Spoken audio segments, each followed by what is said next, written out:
first step, you should have 4 sheets of paper. You are going to fold each one in half. So line up your corners, use your bone folder on the flat side, make a crease, and that is 1 folded page. Okay.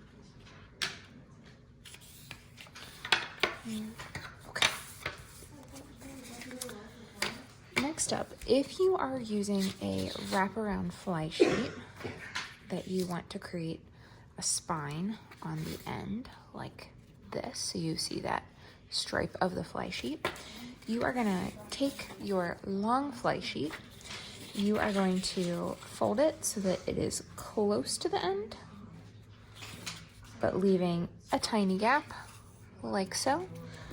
Crease it with your bone folder, and then you're going to turn it over and slide your page back until you have a tiny gap again.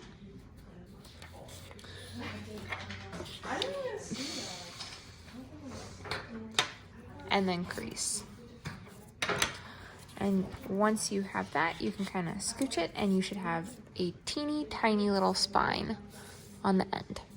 Okay?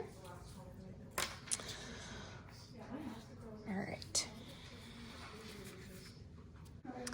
For the hemp leaf binding, you are going to take the hemp leaf punch guide and your front cover, and you're going to line it up with the left-hand side.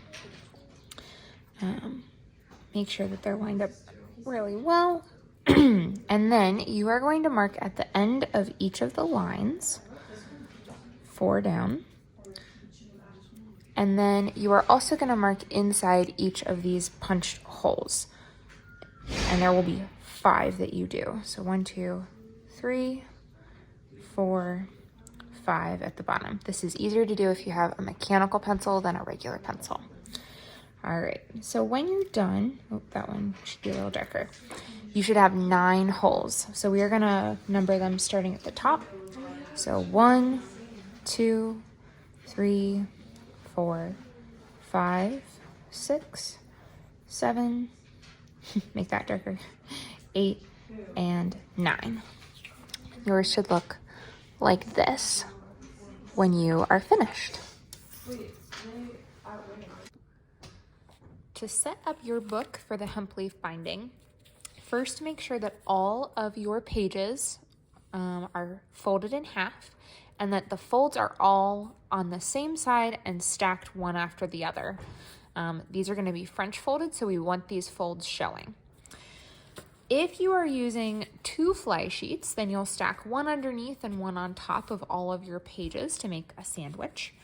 If you are using a wraparound fly sheet, the spine of your fly sheet should be on the left, and then all of the folds of your pages should be on the right, and you are going to just slide your pages inside your fly sheet.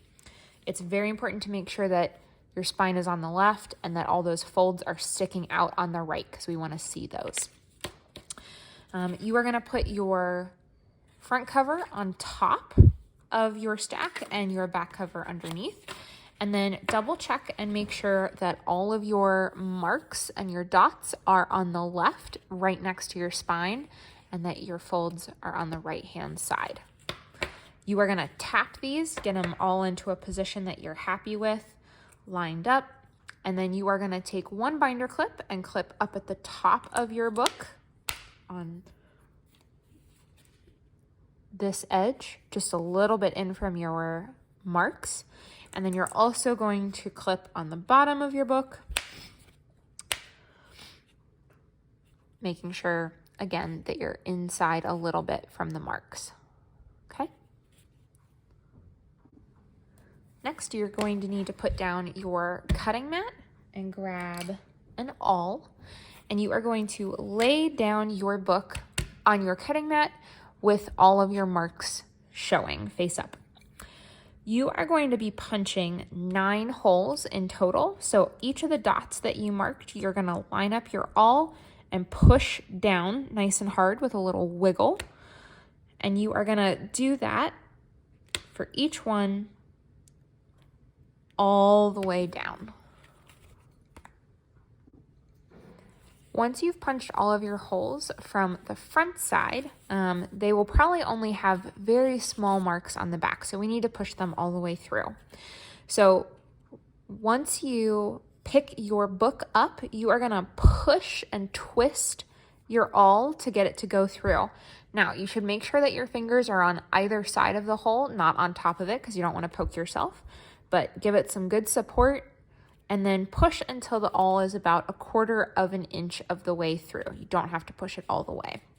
And you are gonna do that for all 9 of your holes, punching all the way through.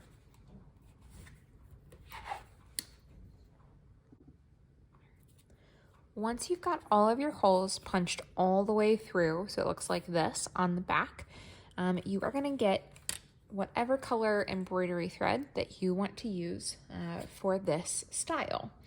You are going to need about 32 inches of this thread. So the easiest way to measure that out is to wrap it around the short end of your book, right where all of the holes that you punched are.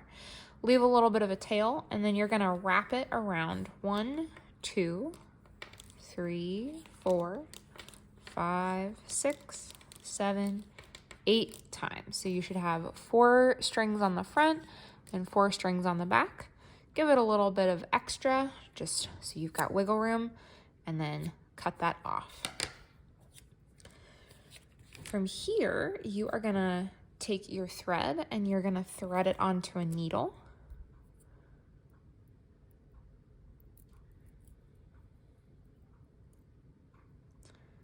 And you're gonna leave about the same kind of tail that we use when we do embroidery. So working with about the width of the palm of your hand. The far end of the thread, so the one that is not in your needle, you're going to turn your book over and clip this end under your bottom binder clip. I like to leave a little bit extra kind of hanging out on the side to make it easier to tie the knot at the end. So you're just getting a little bit underneath. I like to use the corner, okay? Give it a little tug, make sure it's not gonna go anywhere, and then you can flip the little arms of your binder clip down, and you are ready to bind. So we are going to go first into hole number 8, which is not the very last one, but the second to last one down by the bottom. So we're gonna push our needle through from the back, pull it nice and flat, and then we're gonna wrap first around the bottom of our book and go up into hole number 8 again. Don't let the tail of your thread get caught. Being stubborn. I think I'm gonna tuck it under there so it doesn't get in my way. Okay. All right, so next we're gonna wrap around our spine and we're gonna go back into hole number 8 again. You can tuck your finger inside the loop to keep it from tangling if your thread is being stubborn.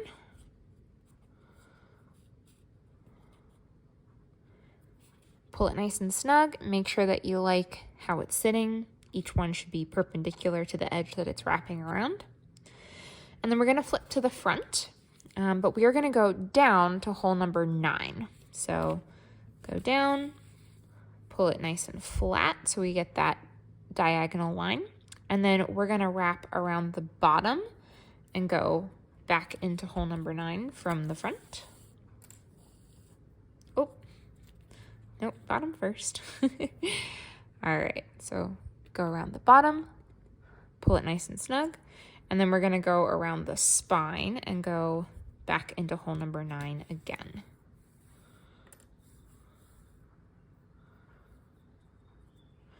All right, so we should have this sort of double corner on the front, and then we're going to turn to the back. And we're going to fill in the little diagonal line between 8 and 9. So go back up to hole number 8 from the back and pull it through.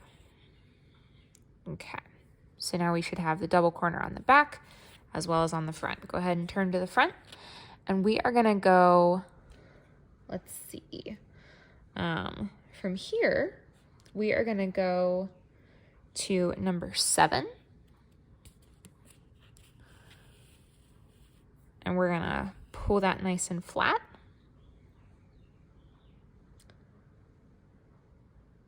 And then we're going to wrap it around the spine, and we're going to go in number 7 again.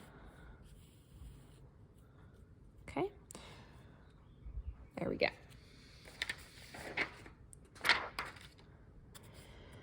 From here, we are going to flip to the back, and we're going to go back down to hole number 8, and we're going to push that through. If it is too hard to pull the needle through on your own, you can use the table to push it. I'll show you on the next one. Okay.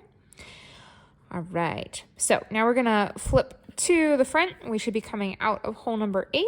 We're going to go up to hole number 6. And pull it flat. And then we're going to wrap around the spine and go into hole number 6 again from the front.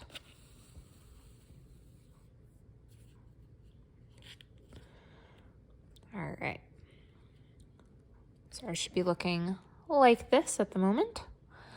So we're going to flip to the back, and we are going to fill in the diagonal line between 6 and 7. So you're going to go into hole number 7 from the back. There we go. And we're going to turn to the front, and we're going to fill in this line from 6 to 7 on the front. So we're going to go up to hole number 6 and pull it through. All right. We are going to flip to the back, and we are going to go up to hole number 5. So this one that's a little bit closer to the spine. Pull it through. We're going to wrap it around the spine and go back into hole number 5. So back into the same hole from the back, and make that nice line out to the edge. And then on the front, we're going to flip to the front. We're going to go into hole number 6 from the front. Fill in that gap. Okay. Now we're going to flip to the back again, and we're going to go up to hole number 4, which is this one that is sticking out more to the left. Going to go in and make that nice straight up and down line. And then we're going to wrap it around the spine and go into hole number 4 again from the back. Okay, so it should look like this. We're going to flip to the front, and we're going to go down to number 5 because we got to close that diagonal. Down to number 5 and pull it flat. And we're going to flip to the back and go from 5 back up to 4 and finish off that. Okay. Let's flip to the front, and we're going to go up to hole number 3. Pull it flat, go around the spine and into hole number 3 again. Give it a little nudge if you need to. And then we're going to flip to the back, and we're going to go down to hole number 4. So we want to finish off that bottom half of the design. We're going to flip to the front, and we're going to go up to hole number 2.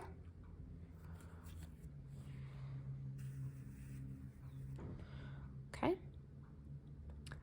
Flip to the back, and we're going to finish off the top half of this design. So we're going to go down to hole number 3. Make that diagonal.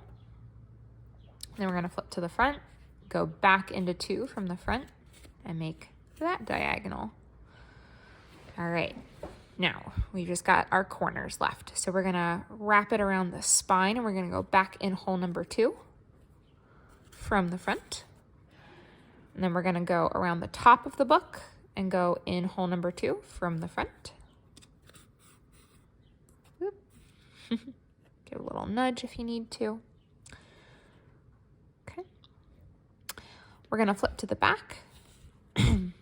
Go up to hole number 1, the only one that's still empty. Make that little diagonal stitch. We're gonna go around the spine first. So go around the spine and go back into hole number 1. Woohoo. Okay. And then go around the top of the book and in from the back. And we should see a nice finished double corner from the back. We're going to flip to the front and just finish this off by taking that diagonal from 1 back down to 2. So push through 2 from the front. Pull it. And now we just have to close off our gaps. So flip to the back. We're going to go from 2 down to 4. Push through. Whoa. All right. Flip to the front. If your tail's starting to get in the way, you can make it a little bit shorter. And then we're going to go from 4 down to 6. Pull it through. And you should be on the back of your book. You're going to take your needle off of your thread and take your binder clip off the bottom. And then you are just going to tie these 2 loose ends together. You can have a friend help you hold things in place while you tie. Get a little extra neat knot.